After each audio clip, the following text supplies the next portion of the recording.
और private part का शिथिल पड़ जाना और शीतल पड़ जाना, ये भी मंदाग्नि का सिम्टम्स है। मतलब प्राइवेट पार्ट का एकदम ढीला ढाला पड़ जाना, लूज पुज पड़ जाना और एकदम ठंडा पड़ जाना, ये भी जो है कि मंदाग्नि का सिम्टम्स है। और जो है कि शीघ्र पतन हो जाना, ये भी मंदाग्नि का सिम्टम्स है, मंदाग्नि का लक्षण है।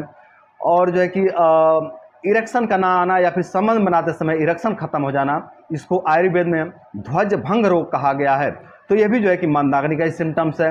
मतलब ऐसा समझ लीजिए ना कि प्राइवेट पार्ट का कोई रोग होता नहीं है, प्राइवेट पार्ट का ऐसा कुछ भी रोग नहीं होता जैसे समाज में चर्चा करी जाती है या फिर जैसा बहुत से वैद्यजन चर्चा करते हैं, ऐसा कुछ समस्या नहीं होता प्राइवेट पार्ट में। दरअसल प्राइवेट पार्ट की जो समस्या होती है मंदाग्नि के कारण ही होती है। हम अपने पहले भी कई वीडियो जो है कि बता चुके हैं।